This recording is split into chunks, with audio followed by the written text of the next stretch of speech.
আদম আলাইহিসসালামকে আল্লাহ রব্বুল আলমিন কোন দোয়ার মাধ্যমে মাফ করেছিলেন, তার কোন দোয়ার কারণে আল্লাহ রব্বুল আলমিন তার গুনাহকে মাফ করেছিলেন এবং কি তাকে কবুল করেছিলেন।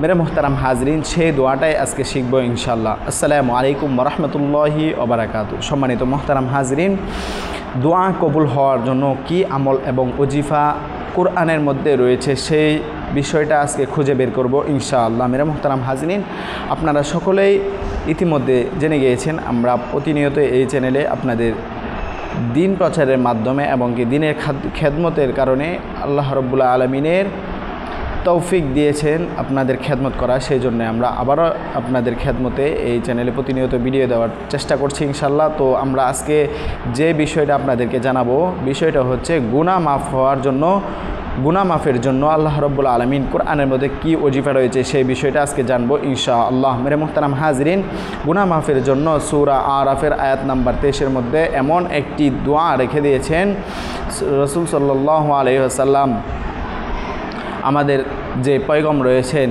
যে আমাদের জাতির আমাদের যে পিতা রয়েছেন আদম আলাইহিসসালাম, ওনাকে আল্লাহ রাব্বুল আলামিন এই দোয়ার কারণে মাফ করেছিলেন। তো সেই গুরুত্বপূর্ণ দোয়াটা কি, সেই দোয়াটা যেহেতু আদম আলাইহিসসালামকে মাফ করেছেন, সেহেতু আল্লাহ রাব্বুল আলামিন চাইতো আপনাকে এবং আমাকেও এই দোয়ার কারণে মাফ করতে পারেন। সেই জন্য মেরে মুহতারাম হাজরিন, এই দোয়াটা প্রত্যেক নামাজের পর এই আয়াত পড়িয়া দোয়া করে এলে আল্লাহ রাব্বুল আলামিন সূরা আরাফের 23 নম্বর আয়াত পড়িয়া দোয়া করিলে যে কোনো দোয়া আল্লাহ রাব্বুল আলামিন আমাদেরকে কবুল করবে ইনশাআল্লাহ।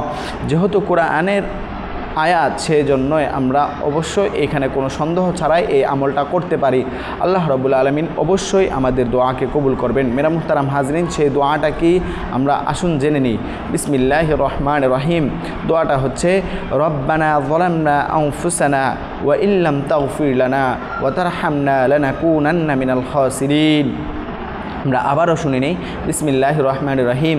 রব্বানা যালামনা আনফুসানা রব্বানা যালামনা আনফুসানা ওয়া ইল্লাম তাগফির লানা ওয়া তারহামনা লানাকুনান্না মিনাল খাসিরিন। মেরে মুহতারাম হাজরিন, প্রত্যেক নামাজের পর এই আয়াত পড়িয়া দোয়া করলে আল্লাহ রাব্বুল আলামিন আল্লাহ পাক গুনাহ মাফ করিয়া থাকেন এবং এই দোয়াটাই আল্লাহ রাব্বুল আলামিন, এই দোয়ার কারণেই আল্লাহ রাব্বুল আলামিন আদম আলাইহিসসালামকে এই দোয়ার কারণে মাফ করেছিলেন। তো আশা করি বুঝতে পেরেছেন। আপনাদের খেদমতে প্রতিনিয়ত গুরুত্বপূর্ণ বিষয়গুলো আমরা এই চ্যানেলের মাধ্যমে আপনাদের খেদমতের উসিলায় তুলে ধরছি। সেই জন্য মেরে মোহতারাম হাজরিন, আমাদের ছোট্ট এই চ্যানেলটি সাবস্ক্রাইব করে পাশে থাকবেন এমনই গুরুত্বপূর্ণ বিষয়গুলো জানার জন্য এবং বোঝার জন্য। আপনাদের খেদমতে আমরা প্রতিনিয়ত এই গুরুত্বপূর্ণ বিষয়গুলো তুলে ধরছি।